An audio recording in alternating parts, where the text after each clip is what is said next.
Oi, meus amigos, tudo bom?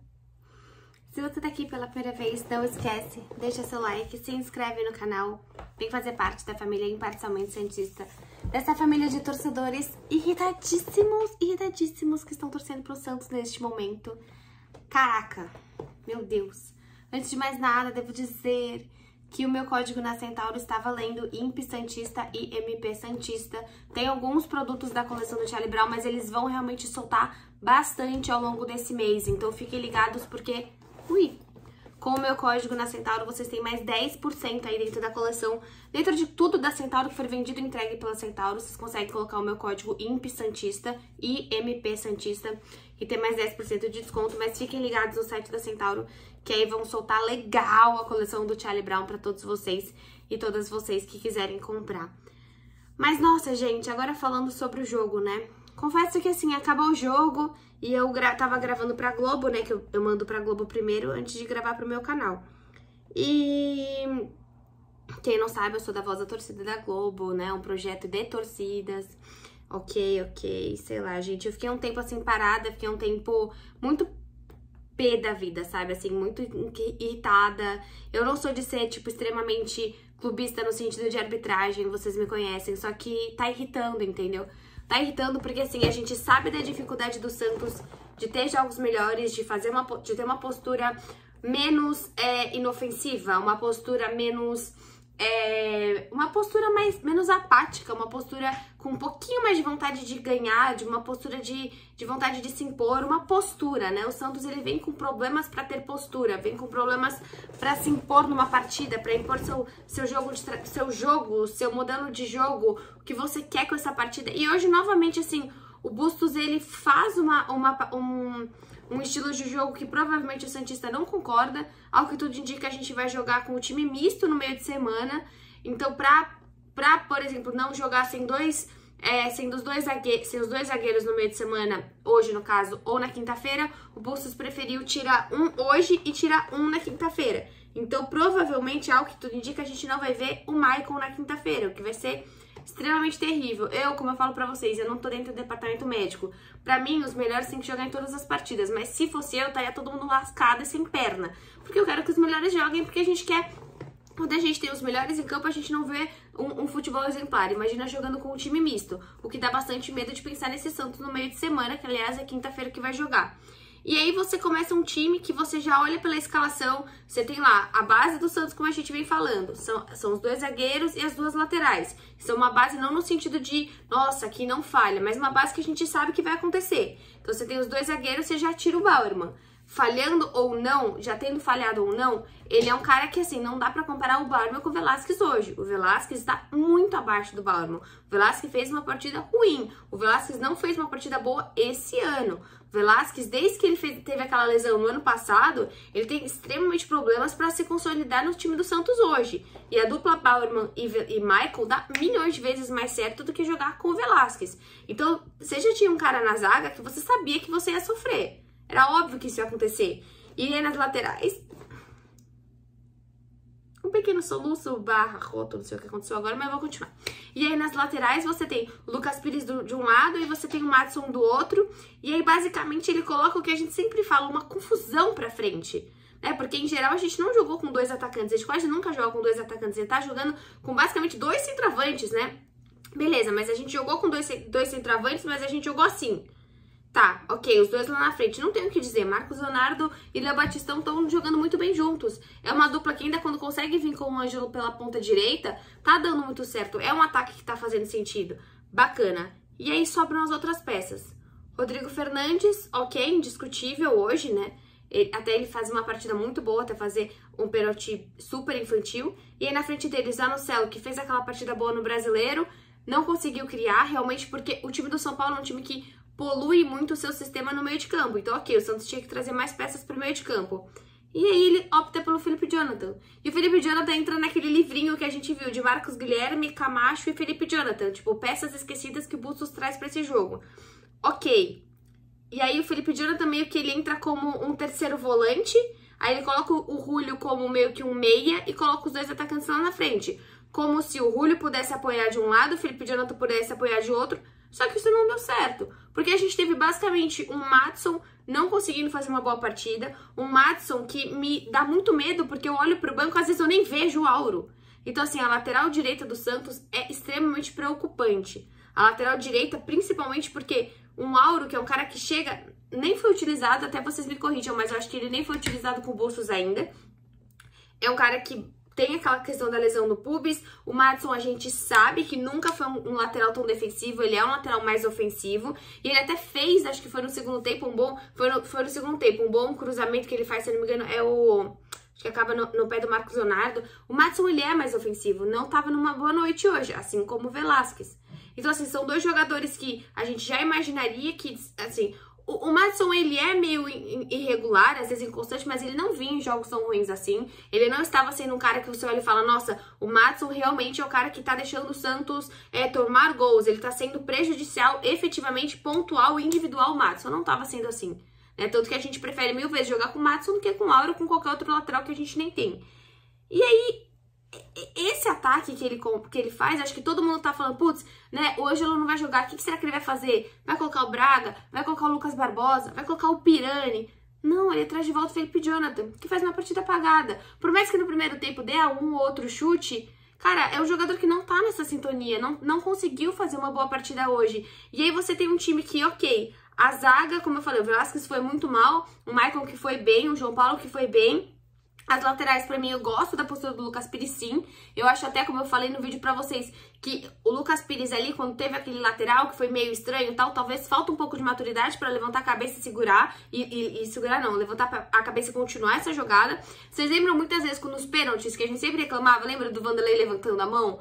Não fica levantando a mão, espera pra ver que se o pênalti de fato for acontecer, vai ser revisado.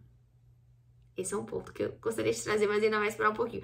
Na teoria, os lances são revisados. Então é claro que o Lucas Pires poderia ter continuado o pênalti. Eu acho que poderia ter continuado aquele lance que ele achou que foi uma lateral, que não foi, foi uma lateral que não foi. Então você tem duas peças que até que estavam bem nessa partida, o Lucas Pires e o Fernandes, e que por 2 pontos, 2 lances que sim, foram derradeiros para essa partida, né, foram derradeiros pro resultado, acabaram falhando. Acho que o Lucas Pires poderia ter uma postura melhor, mas como eu falei, gostei muito dele até esse lance, e gostei também depois. Eu acho que ele é um cara assim, é o cara mais promissor do Santos hoje. Mais até que do Ângelo, que eu vejo. Porque a lateral esquerda é um lugar muito mais complicado pro Santos achar bons jogadores do que pontas. Em geral, o Santos consegue revelar bons pontas. Tô falando aqui que um é mais craque que o outro não, mas hoje eu gosto muito do futebol do Lucas Pires e do Ângelo. Mas pela posição, a posição de lateral é uma posição bem mais complicada no futebol brasileiro de ter bons profissionais. E aí, pra mim, o Rodrigo Fernandes tava muito feliz com a partida dele, mas o pênalti realmente, assim, não dá pra fazer o pênalti que ele fez, não dá também pra ter a postura que a arbitragem teve. Um olha pro lado, um olha pro outro, confunde totalmente os jogadores. O Santos também não foi bem nesse lance, a arbitragem não foi bem, o árbitro que validou um negócio que talvez o juiz deu, o Bandeira não deu, extremamente confuso. E o Santos foi prejudicado também, além dessa confusão, e não foi prejudicado pelo pênalti. O pênalti foi o pênalti, o Rodrigo Fernandes fez o pênalti. O problema foi essa confusão antes do pênalti, e o problema foi o pênalti em cima do Maddison, que não foi nem revisto. Então, assim, toda vez, sabe, vai ter a manchete lá, Federação Paulista de Futebol fala que o Santos teve 2 pênaltis, claro, contra o São Paulo. E aí? É o que postaram no Twitter. Daqui a... legal, o Voaden ou o árbitro que for pega 2 semanas de suspensão, e o Santos? A gente não é aqui de ficar sendo mimimi, reclamando de arbitragem e outras. Se tem um São Paulino assistindo, aqui não é diminuindo o mérito do São Paulo. O São Paulo joga muito melhor no primeiro tempo, eu acho que o Santos joga bem no segundo tempo. Pra mim deveria ter sido empate, não acho que o São Paulo mereceu a vitória. Mas o São Paulo de fato é um time agressivo, é um time ofensivo, é um time que conseguiu ter os seus toques rápidos. Tem o Éder, tem o Caleri em boa fase, não é essa a questão. Não é simplesmente olhar pro São Paulo e pro Santos. É um Santos que vem sofrendo com a arbitragem. É um Santos que é fragilizado, sim. Tem uma postura frágil dentro da CBF. Não é respeitado com o tamanho que o Santos tem. A gente sabe disso. E aí, continuando pelos jogadores, é uma partida porcaria do Julio de novo, entendeu? O Julio tá fazendo partidas abaixo sempre. Aliás, que eu não sei qual é o alto do Julio. Porque é uma partida ruim atrás de outra partida ruim. Só que o que você vai fazer com a lateral esquerda, com a ponta esquerda? Você vai colocar o Braga? Você vai colocar o Barbosa? Quando que você vai testar esses jogadores? Você vai colocar o Pirani? Eu não sei o que você vai fazer. E as alterações, você tira o Léo Batistão, que eu entendo porque tirou, porque é por conta de cansaço, porque é um dos melhores da partida, ele com o Marcos Leonardo. Jogaram muito bem, os dois realmente, assim... Não dá pra você pensar em Goulart e Angulo quando você tem uma dupla com uma sintonia que você vê o Batistão e o Marcos Leonardo. Não dá. São jogadores que realmente funcionam. O Batistão, o Santos só fez o seu gol porque o Batistão lutou muito por aquela bola. O Batistão, de fato, tá sendo um dos melhores do ataque, juntamente ao Marcos Leonardo e na nossa direita o nosso Ângelo, que eu espero que consiga, de alguma maneira, estar nos próximos jogos, porque faz muita falta. E aí, você tem as 3 pessoas que entraram. O Maranhão, o Santos vai ficar totalmente defensivo, porque se com o Fernandes, o Zanocelo não conseguiu criar, e com o Fernandes e com o Felipe Jonathan, o Zanocelo não conseguiu criar, imagina você colocando o Maranhão, não vai conseguir criar de qualquer jeito. Então você tem o Maranhão, que daí você tira totalmente a criatividade do Santos, e você tem o Goulart e o próprio Angulo, que não entraram bem, como não entraram nos últimos jogos bem, assim como o Julio. São insistências perturbadoras no sentido de você não saber o que você faz. Hoje você tira o Julio, como eu falei, você pode pôr Braga, você pode pôr Barbosa, mas também não tá surtindo aquele efeito. Hoje você tira, você vai tirar algum volante, você põe o Maranhão. Então o banco do Santos hoje é muito fraco, não está conseguindo substituir a altura e não está conseguindo substituir os jogadores. E eu entendo que o Bustos está com receio, ele está querendo fazer esse revezamento, mas se você não foca nem no brasileiro, você não foca nem na Sul-Americana, se você vai tratar de misto os dois... Hoje a gente foi com o melhor que a gente tinha? Não sei. Não sei se o melhor que a gente tem é jogar com o Julio pela ponta esquerda. Não sei te dizer. Se é você bagunçar, colocar meio que o Julio no meio de campo, colocar esse Felipe Jonathan no último jogo, como eu falei, Marcos Guilherme, no outro Camacho, é o melhor do Santos que a gente pode? E aí você vai jogar com o misto no meio de semana? Quem é o misto do Santos? Você vai tirar o Maicon, aí você vai colocar o quê? Kaique e Bauerman? E aí na lateral, o que você vai fazer na lateral direita? Quem é o misto desse Santos? Quem é a lateral esquerda? Você vai voltar com o Felipe Jonathan pra lateral? Como você vai fazer esse ataque? No meio de semana agora você vai jogar com o Goulart? Não sei, mas não teve um jogo que deu certo com o Goulart e Angulo. O Santos, ele não sabe exatamente quem é o seu ataque, ele não sabe quem é o seu meio de campo, e quando tá num jogo um pouquinho mais promissor do time do Santos, eu vi até alguns portais falando, né, o próprio Gé falou que o Santos foi... a Globo Esporte falou que o Santos foi inofensivo, o próprio UOL falou que também o Santos não teve qualidade. Cara, eu não achei um Santos tão ruim assim. Talvez você passe pelo meu lenço clubista aqui, eu não achei um Santos tão ruim assim. Eu achei que o Santos fora de casa foi uma das melhores partidas que o Santos fez fora de casa esse ano. Porque o São Paulo é um time milhões de vezes melhor que o La Calera. Então você tem um time que consegue jogar fora de casa um pouco menos medroso. O Santos foi muito menos medroso, o João Paulo trabalhou muito menos no jogo de hoje. A gente sabe disso.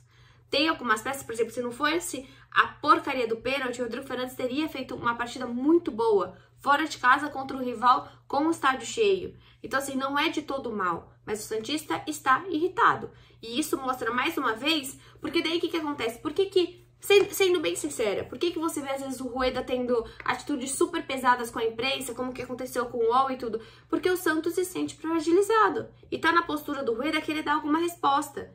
Se o Santos fosse efetivamente respeitado nas federações, respeitado na CBF, respeitado na Conmebol, não precisaria se importar tanto com tantas outras coisas que às vezes o Santos se importa.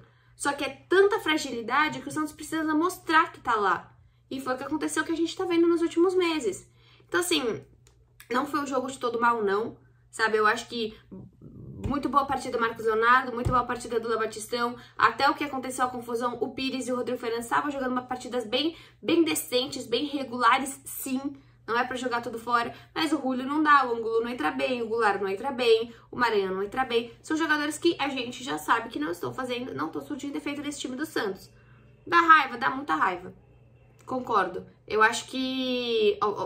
Exatamente, acabou de aparecer a notificação. O Dracena tá falando sobre isso, tá falando que tá cansado com as questões da arbitragem. O João Paulo falou que isso é uma palhaçada. E o torcedor espera. Espera porque daqui a pouco vai aparecer, após partida contra o São Paulo, a arbitragem avalia e vê que foi pênalti. Acho que a questão não é nem ser pênalti ou não, é que não foi nem visto. E é assim que o Santos se sente. O Santos se sente um time que, não precisa ver não. Não, imagina, não precisa ver. É um time que não é reconhecido do tamanho que é. Não consegue tomar a força que ele tem fora de casa e muitas vezes nem dentro de casa. Dá raiva sim. Eu falo pra vocês, não sou de falar de arbitragem, mas eu tô com muita raiva, eu tô irritada. Esse jogo, acho que transpareceu todo o meu lado clubista, que às vezes eu tento não chamar tanto atenção pra ele. Mas hoje irrita você chorar por coisas assim, que são simplesmente o direito do Santos. A gente queria só uma revisão. Uma revisãozinha desse pênalti. E acho que... Começa a irritar cada vez o torcedor, vai irritando o torcedor, vai irritando o jogador, vai irritando o psicológico do jogador. Olha quantos cartões amarelos a gente teve. Olha a reação do Bustos, olha a reação do João Paulo. Porque esse tipo de erro, atrás de erro, vai tocando no psicológico dos jogadores. Vai fazendo com que o Rodrigo Fernandes fez o pênalti que aconteceu. É claro que o pênalti do Santos foi depois, mas assim, algumas atitudes agressivas, algumas atitudes sem pensar, porque esse time tá irritado. Tá certo ou não tá certo? Precisa trabalhar psicológico do Santos? Claro que precisa. Mas o torcedor tem todo o direito de estar extremamente irritado. E dá muita raiva quantas vezes isso acontece. E é sempre contra o Santos. Mimimi de torcedor? Fala o que você quiser. Mas quem é santista e quem assistiu a todos os jogos desse ano, sabe muito bem que isso aqui não é mimimi de torcedor. Isso aqui é verdade. Isso aqui é um Santos que tá sofrendo muito com a arbitragem. Ai, ai. Eu tô com raiva, sabe? Eu tô com raiva, tô irritada. Tchau, amigos. Beijinhos em vocês.